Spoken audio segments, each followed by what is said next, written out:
So please do take the poll and let us know the answer to these two questions. We'll be starting in 1 to 2 minutes.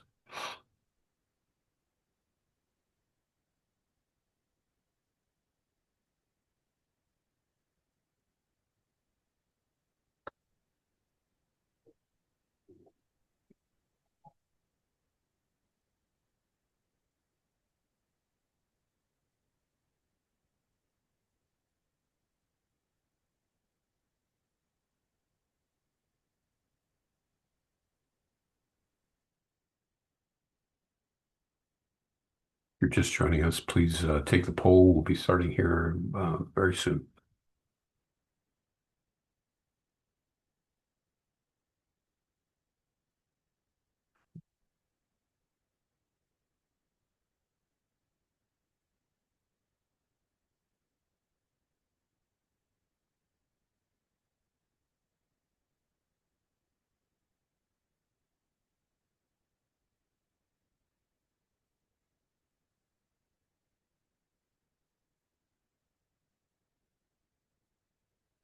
So it looks like most people are planning an event, and about half have, well, exactly half have done one previously, and the other half have not. So we have new people who are joining World Day for Hospice and Palliative Care.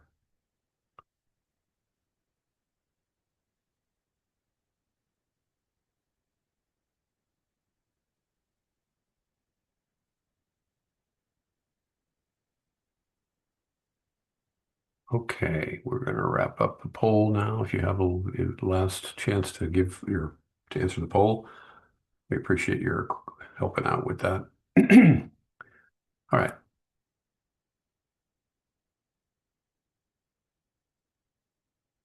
So here's the results of the poll for your interest. And we will go forward with the program.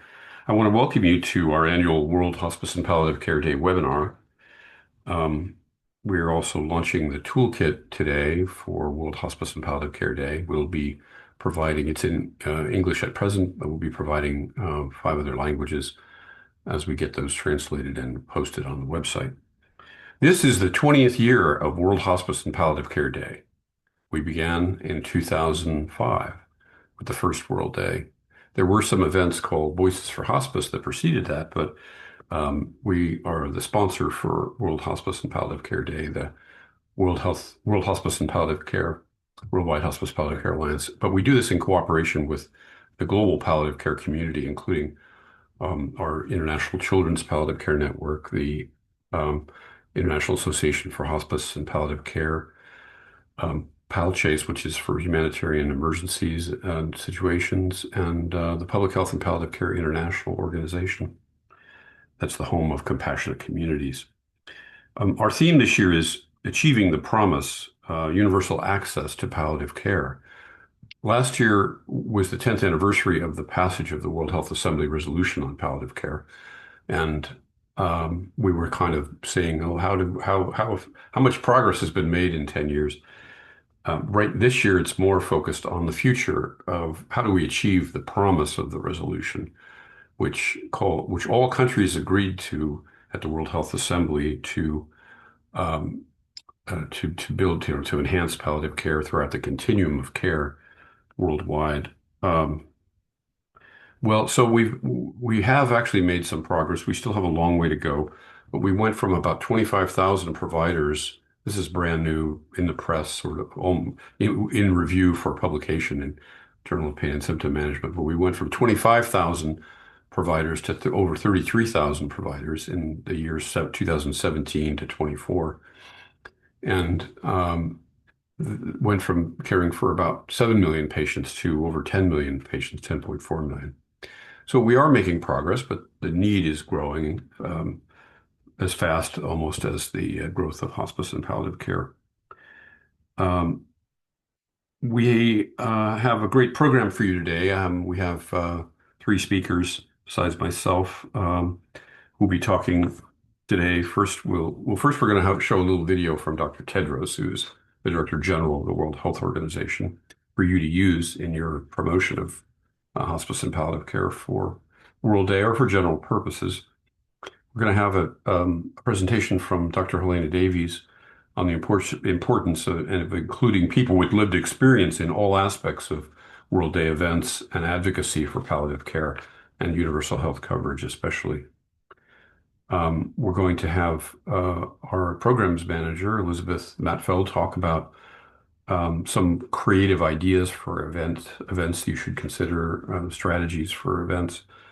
Um, our almost main, I guess, main speaker will be Howard Kinua, our communications manager, who is going to go walk you through the toolkit basically and show you what's in there and how to use some of that content.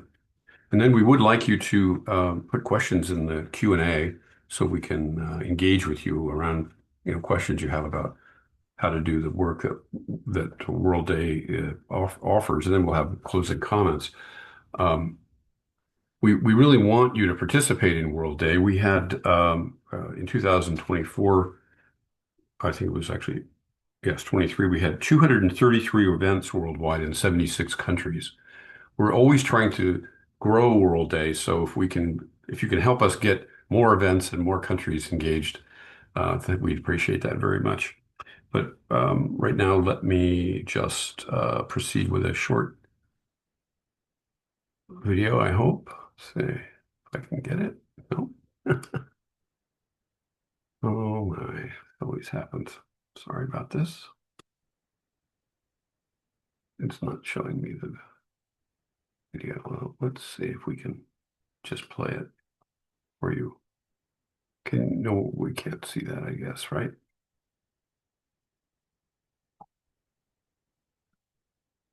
There we go. All right, folks, here we go.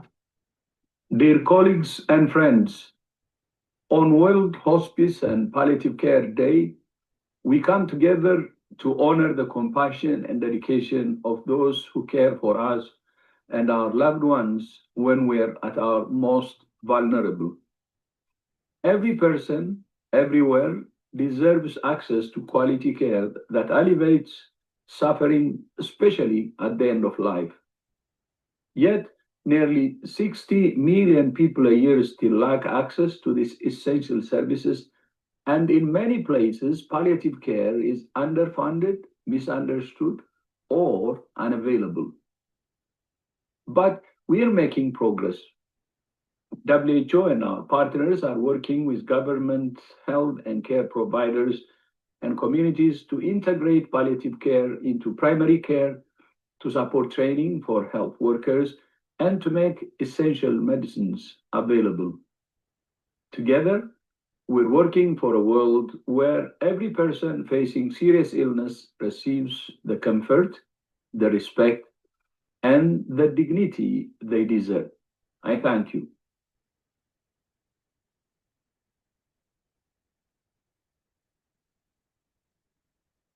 So that was Dr. Tedros, from Director General of the World Health Organization and a real friend of palliative care. He's been a strong supporter of work internationally.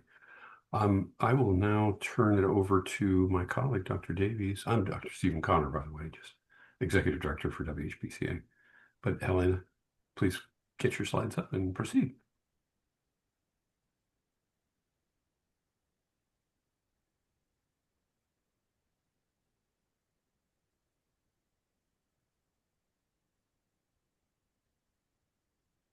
Can you see them all right? Yes.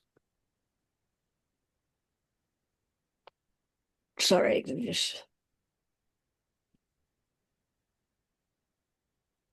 I'll start by introducing myself. My name is Helena Davies. I'm the advocacy officer for the WHPCA and also responsible for promoting lived experience engagement. I myself am someone with lived experience of palliative care. I have complex chronic health needs with multimorbidities and have been in receipt of palliative care for about 10 years. And it's made an enormous difference to my quality of life. And I feel passionately about its importance, but also about the importance of engaging people with lived experience in the delivery and understanding of palliative care. So, what are people with lived experience of palliative care? And I think it's important to recognise that the P in the PWLE doesn't stand for patient, it stands for person or people. People with experience of palliative care are more than just a patient, they're a whole person, and that's what they bring to the table. What is someone who is a person with lived experience? Well, it's anyone who has experienced or cared for someone receiving palliative care, or is currently experiencing or caring for someone with palliative care. They bring their own expertise, and this is a unique perspective that's provided, and their expertise should be valued equally with technical expertise.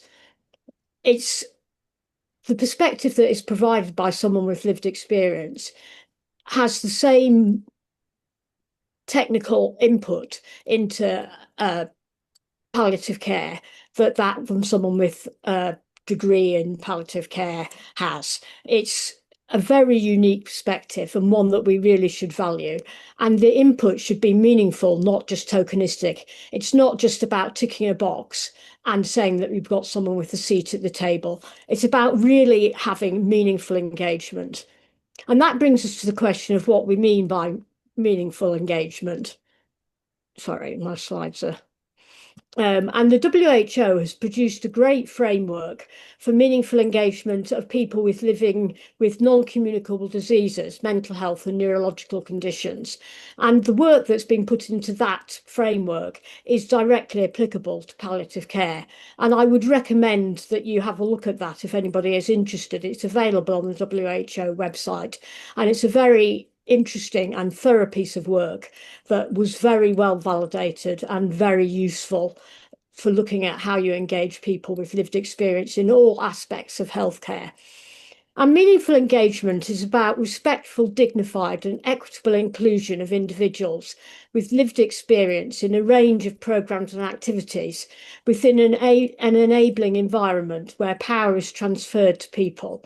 And I think that's an important point to bring up, and which I'll highlight a little bit in a moment, that there's a power imbalance inevitably between people who deliver palliative care and those who are in receipt of it, and a power imbalance that we need to try and address as we engage people with lived experience.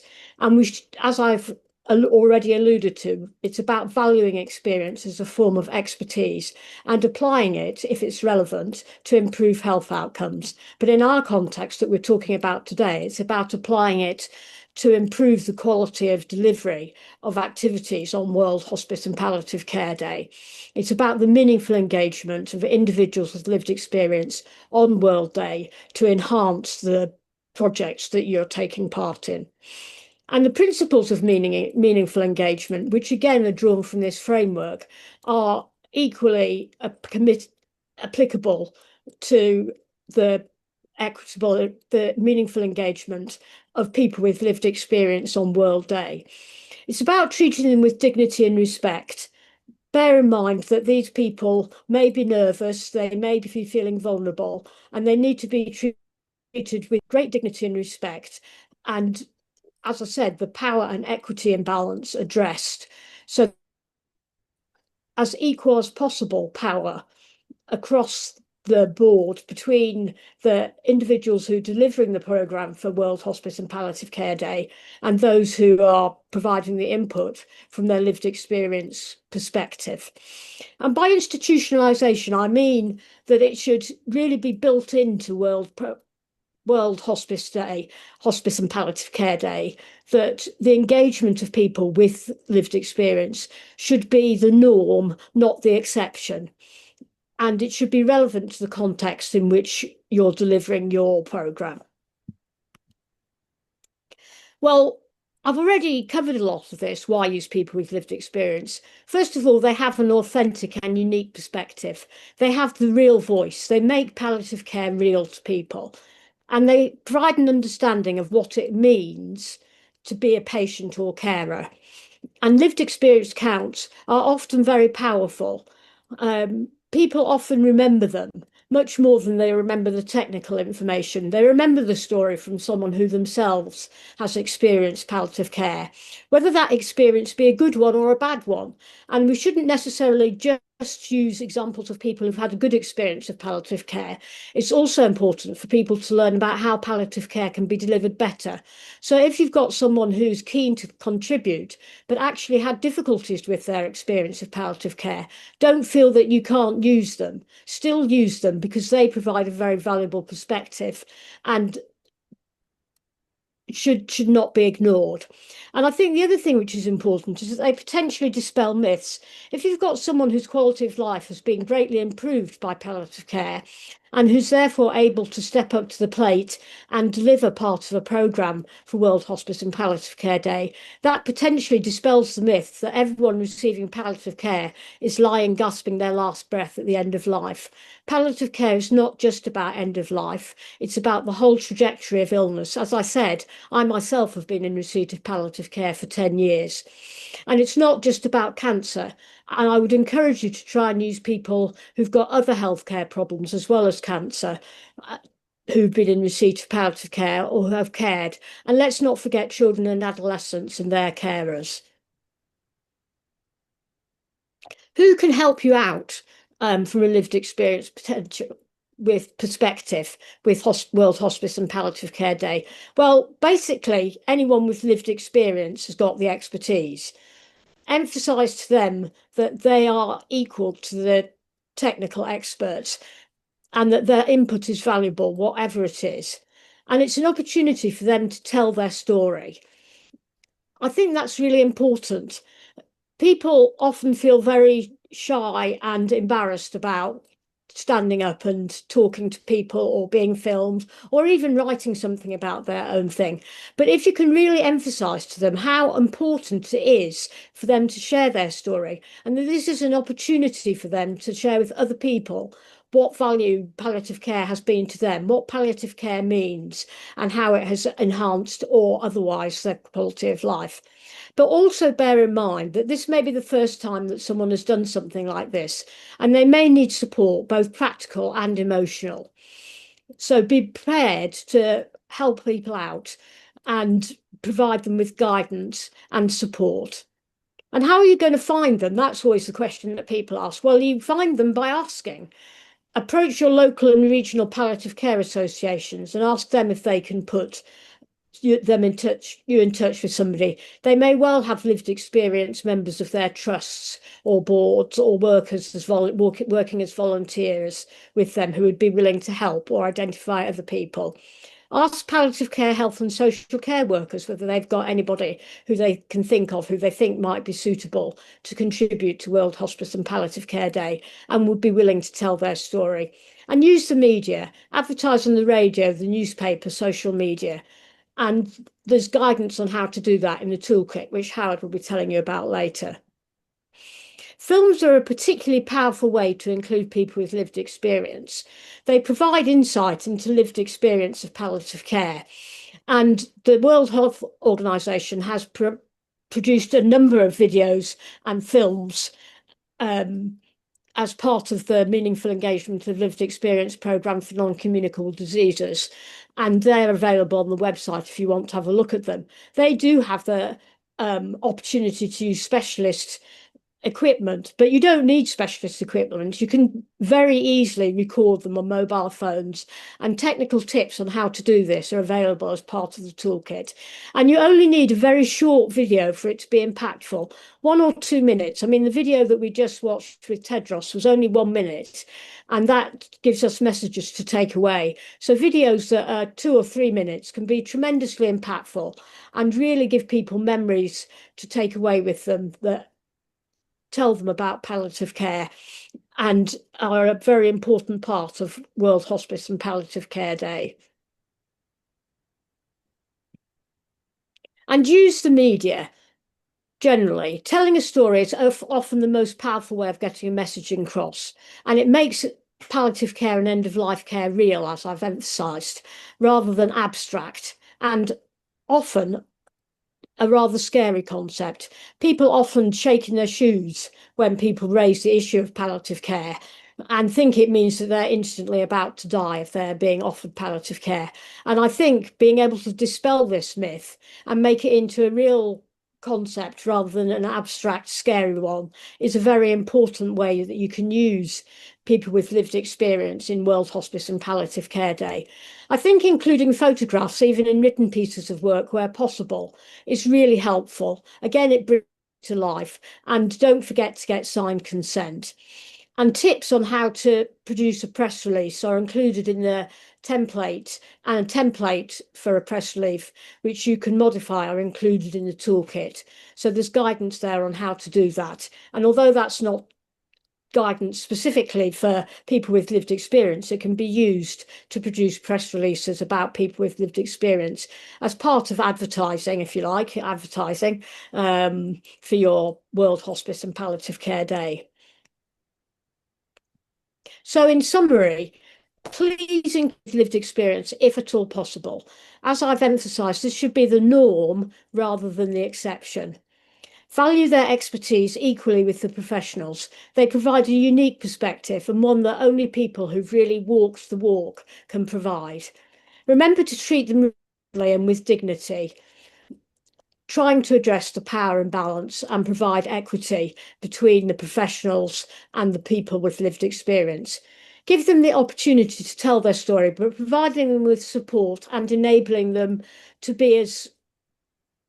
tell their story as skillfully as possible, and recognising that that support will often be necessary, but doesn't make their contribution any less valuable. And films and media are especially powerful, so if you can use them in World Hospice and Palliative Care Day, then do. Thank you for your attention.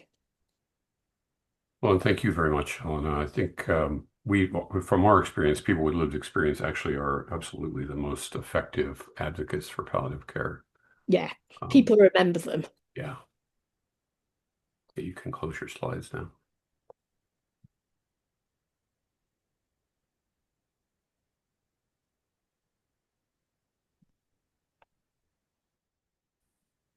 There we go. Thank you. All right, it's my pleasure now to turn the lectern over to Elizabeth Matfeld for her presentation.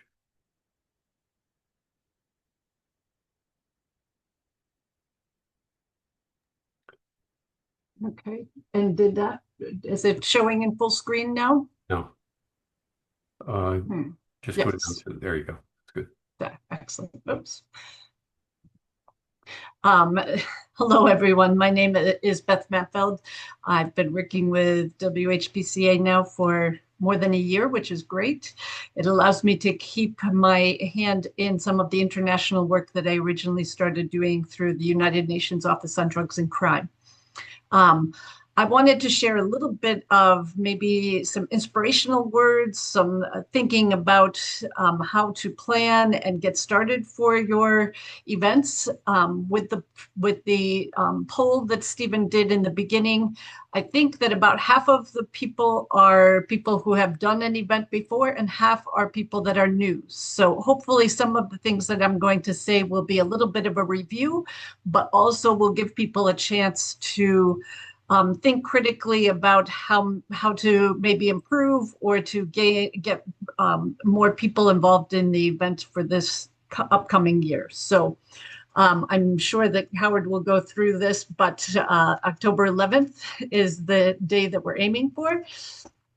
I want to talk a little bit about who are we talking about? And I think it's very important when you're in this early planning stages to be thinking about the who. Helena did a great job of talking about people with lived experience, and I absolutely support and encourage you to reach out and include people with lived experience in the event. And I just want to reiterate what she said, and that is the time to include people with lived experience in a meaningful and engaging way is in the leadership and planning of events. It's nice for them to tell their story, and I think that you will figure out how to incorporate those stories into your events. Oh, I'm sorry. Hold on.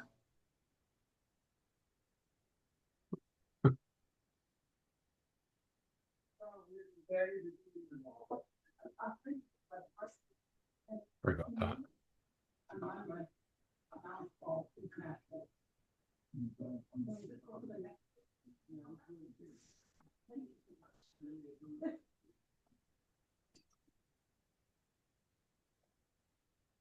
My apologies. They decided they were going to fix something in my apartment, unbeknownst to me. I apologize for that. Let me just go back to saying that the leadership part of the process of involving people with lived experience is critical, because they can really engage people in planning the event. So it's good that we're starting now thinking about that, and please do include those people with lived experience.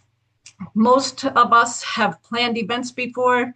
You bring in as many stakeholders as possible: healthcare providers, people with lived experience, caregivers, families, people who have been touched by the challenges of living with illness and receiving palliative care are critical in that leadership and planning phase. So please do bring them into the conversation. At the same time, we have, I ask you to bring in non-traditional partners. I've seen events where it's focused on educators, students, from a secondary or and higher education perspective. Bringing in that perspective will engage more people in the conversation. We talked about cancer survivors. I agree with Helena that we want to expand beyond cancer and look at non-communicable diseases, look at the aging process, look at bringing in your long-term healthcare challenges. People who are suffering with long-term health care issues are very good spokespersons for Palliative Care World Day. Your faith-based community can also expand your reach. Not necessarily do they have to carry the message, but they can carry the invitation for people to participate in your event. I included the military. I know that sounds for some folks as a very non-traditional partner, but for many areas, the military support, whether it's through healthcare or whether it's through the number of people who receive services or members of the military and may be experiencing health issues, it's always nice to at least bring them into that fold. I will also, part of my background has to do with addiction medicine, and the military often in different countries plays a role in that. So they have some experience with medicine, mental health, all of those pieces. I would also encourage you to look at social groups, youth programs, sports programs, any kind of civic engagement or groups in which your community is organized around. Leverage those for who you want to be participating. Couple of things I want to say about the who. There's more than one who that you need to engage with. You need to engage with who you want to participate, and also who you want to be as your leaders, your speakers, your marketers, so to speak. Who's going to get the word out? So do be looking at all of the pieces and how they fit together. I'm assuming if you're on this call that you probably are taking a little bit of a leadership role in planning an event. But if you're just here because you want to hear about it, I hope you're inspired to take a leadership role. Let's talk a little bit about what kind of events. There's really no limit. You can be creative. The idea here is making sure that you get the message across. So knowing what your message is before you get started is important. And being respectful. I always say anything goes, but then I use the caveat, anything goes as long as people are respectful and as long as the event is not disruptive to others or putting people in a negative light. This is just a small list, and I'll go through a few of the things. People often do a fun run or a walk. That's a nice one-day event, but you could spread that out over a longer period of time. So if you have a partnership maybe with a community that engages for a month, and people keep track of the amount of time that they spend walking or the distances that they walk, and they log that, and then there's maybe prizes for that. If you do a fun run or a walk, having t-shirts with, in memory of a particular person, or in support of a person who's going through a long-term or chronic health challenge. I've seen many times at the fun runs and walks, they have a wall where people can actually interact and write the story of their family member or the person, their loved one, that may be going through a challenge. So be creative. A fun run or a walk, something like that, is not, it's not intended to just be, a half an hour and done. Make it a fun and engaging event. Art shows. I've seen many art shows where people depict pain, or people do a portrait or a self-portrait where they're depicting the journey that a person goes on. Music is always a great way to bring people together, to have a concert, to have speakers before a particular concert. If you have someone who is particularly invested in this as something important to them, you can have a contest where people write lyrics or perform or do something like a variety show that will always bring people together. A poetry or writing contest is also a nice way to celebrate, because many times people may be uncomfortable talking about some of the challenges, but writing and giving, sharing their ideas, whether it's through social media or for written word in a magazine or a newspaper, however people, share their writing, that could be a very powerful way of sharing stories and incorporating those people with lived experiences that Helena was talking about. Of course, using social media, it's not something that I'm good at, but if you are good at social media and marketing, please be thinking about how to capture something that you hope might go viral.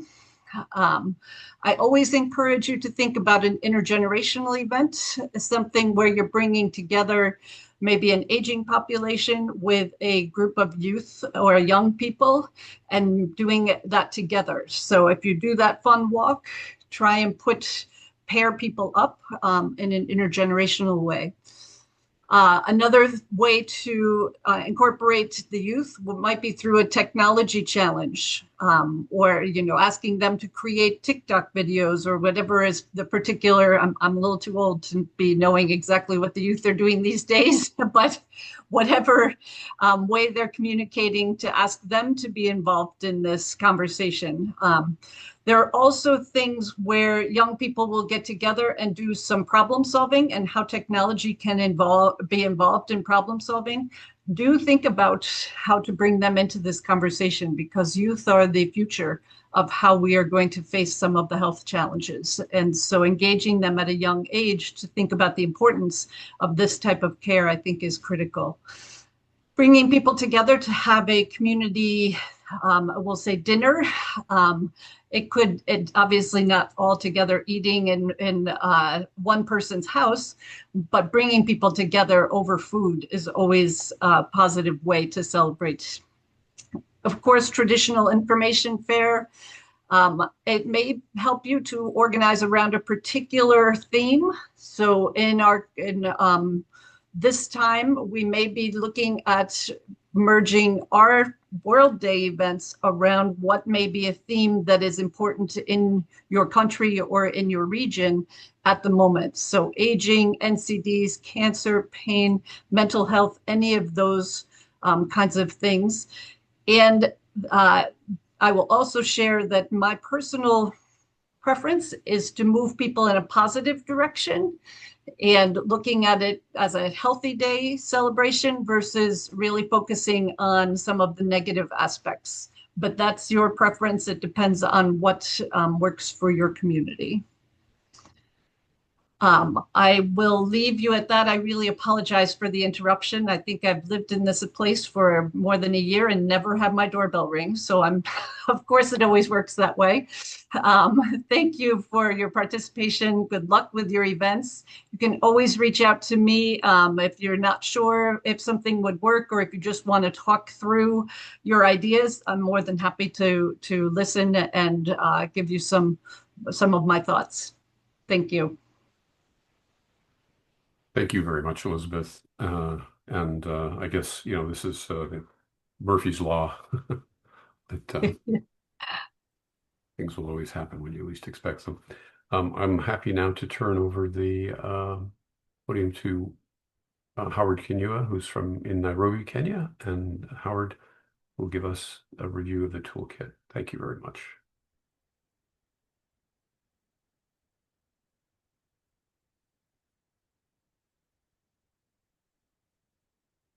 You're muted, Howard.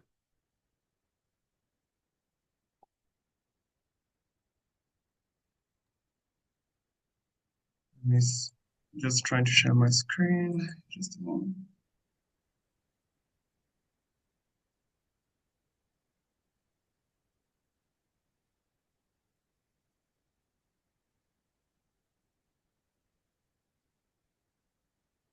Here we go. Okay. Okay. So it's just a bit mumbled up, so you can see my screen all right? Yes. So hello, everyone. So my name is Howard Kinyua, and I am the communications manager for the Worldwide Hospice Palliative Care Alliance, and I have been in this role for almost 4 years now, which I have enjoyed very much. And in my work experience as a communication specialist, I also have background in journalism and also film production and film production and communication. So that's the combined experience I have. So moving on to the presentation. So today we are launching the toolkit and we have it in English, as my colleague Stephen said earlier, but we will have it in 6 other languages, that is in Chinese, Russian, German, Spanish, Portuguese, just to mention some of them. So you can access the toolkit on our website, and I will be giving you further guidance on that as we continue in our presentation. So in the toolkit, you'll find information about World Hospice and Palliative Care Day. So as Stephen said, this is our 20th anniversary of World Hospice and Palliative Care Day, and we're very excited about that. So this is the time that as the palliative care fraternity worldwide, we get to review the milestones we've achieved in the last 20 years collectively, and also what lies ahead, what we want to achieve. And also the theme for this year is about achieving the promise that's in universal access to palliative care. So we are trying to achieve the promise which, as Stephen said, in 2014, the World Health Organization, together with the World Health Assembly, came up with goals which were targeted to be achieved by 2030 in having palliative care fully integrated in universal health coverage by 2030. So you will learn more about that in the toolkit. And also we have evidence-based statistics. So we have a lot of details when it comes to the population, the gaps that we have, and also the challenges that we continue to face when it comes to demand and supply of things like medication, and also the disparities that the population face in different regions across the globe. So you will have access to that in the toolkit.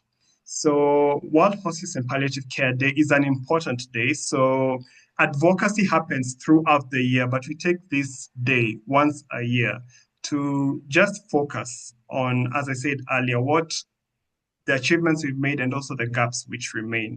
So it is a vital opportunity to raise awareness so that people may know that there is a need for palliative care services, because in my experience in communications, awareness is critical because most populations are not aware of these services, that they exist and where to access them. When someone has a critical illness, that's when, or a life-limiting condition, that's when they're referred to hospices and palliative care services. But it's important for people to note that these services exist long before people start living with palliative care needs, so that in the event someone needs palliative care services, they're able to access them across the globe.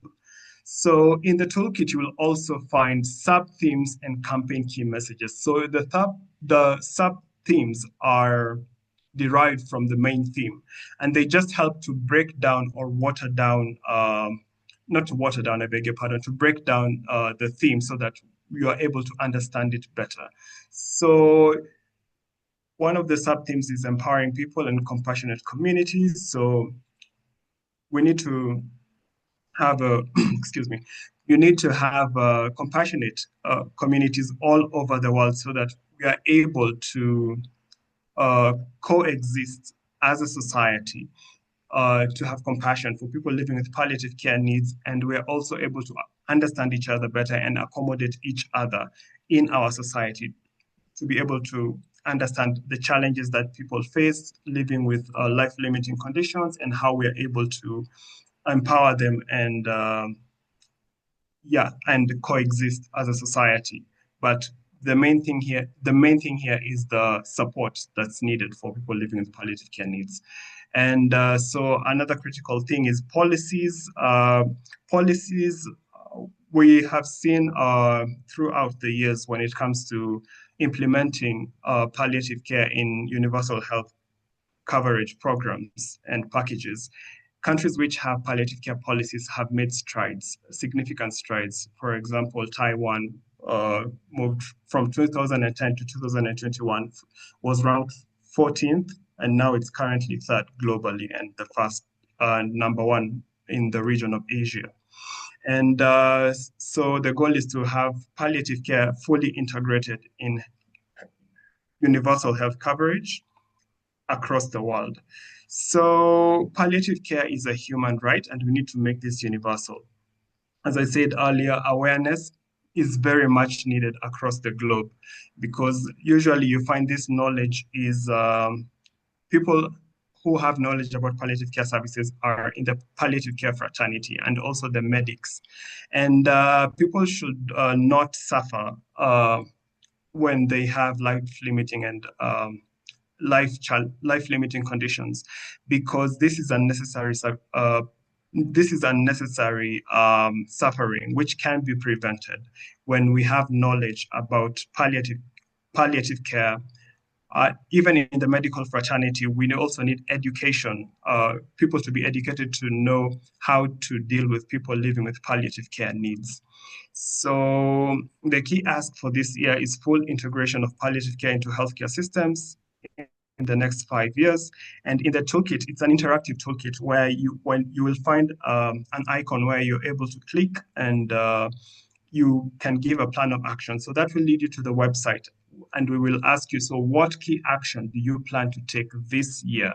Just one action. And it will be really wonderful and to just hear what actions you're willing to take this year to be able to push this needle closer, so that we're able to achieve our goal. So you will also find additional resources. So this one is highlighted in the toolkit, but it will lead you to the website. So we have sample social media messages which you can use. So you can use that as early as you want, as we get closer to the day. And also you can customize it. Also add your own tweets and Facebook posts, and you can add your own social media messages. So be creative with it. We've given you a sample of 10, but you can add as much as you want as you go on throughout the campaign, and also as we get closer to the day. So we also have logos. So we have them in the 7 languages. So currently we have them in English, but in the coming weeks, we will upload the logos in different languages. These are the United Nations languages which are considered international in the United Nations. And also we have a media release template. So just in case you do not have a communications person, or even if you have a communications specialist in the organization you work, you are able to use this media release template to give you advice. And also it is a press release which you can customize, but just a word of caution, do not edit the quote which we have there, written by our executive director, but Dr. Stephen Corner, but the rest of the words you can customize it to be able to fit the context of the region you're in. We also have a petition letter template. This one you can use it for fundraising, not fundraising, I beg your pardon, when it comes to advocacy. You can use this, customize it to fit your current context, and you can send this to legislators and government as part of your stakeholders, the Ministry of Health in the country you work in, so that they are able to understand the issue at hand and they are able to help us to advocate for palliative care services in different parts across the world. So there's a fundraising toolkit which you can use, and it will help you to give you general ideas on how you can fundraise. And currently we are fundraising the World WHPCA, Worldwide Hospice Palliative Care Alliance. We are fundraising for World Day. So with your help, if you're able to donate, whatever donation you make, big or small, will help us to continue producing these resources each year and to pay for the services that take to have this toolkit ready each and every year. So you can also film yourself, as my colleagues Helena and also Elizabeth mentioned. So they gave you different tips. There's a tip, there's a film yourself tech tip, which you can download on the website, and also working with the media. So this is not a press release, but just tips on how to work with the media. So you'll find it more details in the resources. So ways to participate, you can show your solidarity, and this is by participating in social media, and you can stand with the rest of the world. We do have different hashtags, WHPCA Day 25, and also hashtag palliative care. So when you use those hashtags, we are able to trace the conversation, and we're able to speak with one voice as a collective. It will be easy to track and see what we are saying globally, and people are able to tweet, retweet, and also share these conversations and make our voices loud across the different digital platforms. And you can also engage the community. My colleague Elizabeth did a good job of running us through the different ways we are able to do this. So I will not delve further deeper into that.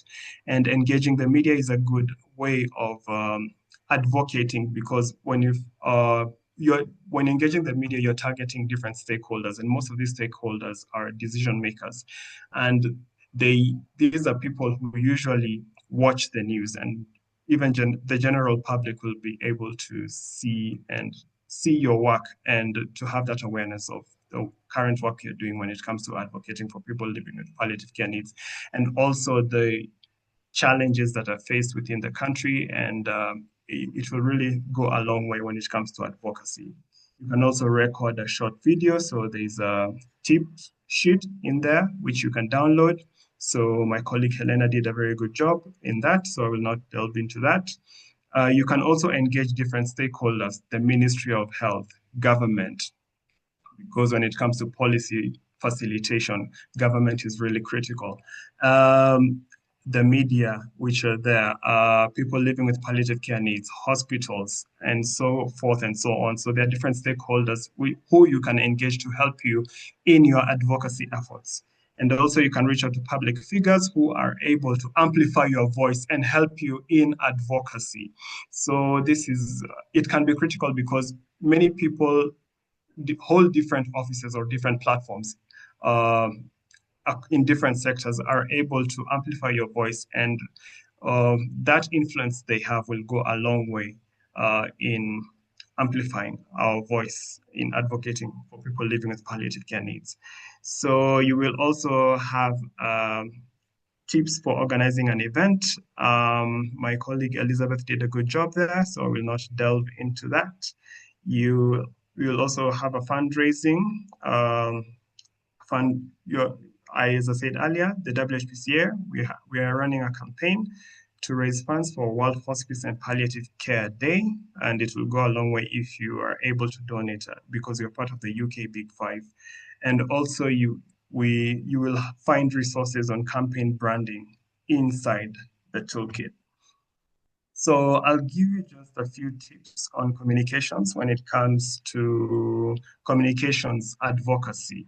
So you can have a public relations campaign. So in my experience in communications and public relations, the campaigns which usually do well are the campaigns which are issue-based. So you can find an issue. So as I said, in the toolkit, you'll find statistics which are credible, which you can use to pinpoint different issues which need to be highlighted. You can pick one or you can pick just a few. So you can run a campaign. Currently, we are focusing on World Hospice and Palliative Care Day, but you can pick an issue, and if you have the resources and the budget, you can run a campaign for several months. So whatever issue you pick, you can run a campaign, and I wish you all the best and that it will be successful, depending on the context that you're trying to achieve. So the second thing is thought leadership articles, and these are articles which are targeted to decision makers. So these are articles which are written by authority figures. And you as a communications person, you can also be an authority figure insofar as palliative care is concerned. So when you are working in communications and public relations, you become the brand. Your persona becomes the brand of the organization. And so I believe you're an authority figure because your work cuts across different departments in your organization.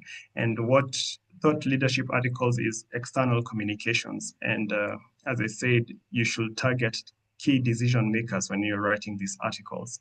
And another thing is monitoring and evaluation, because what you cannot measure, you cannot manage. So you need to know when you're running your campaigns, like what's the impact? So what's the reach? How far have you gone?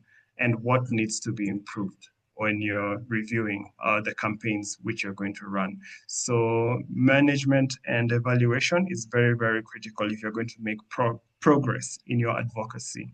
So I'm just going to run you through the website, the layout. Sometimes people get confused and they do not know how to run through the website.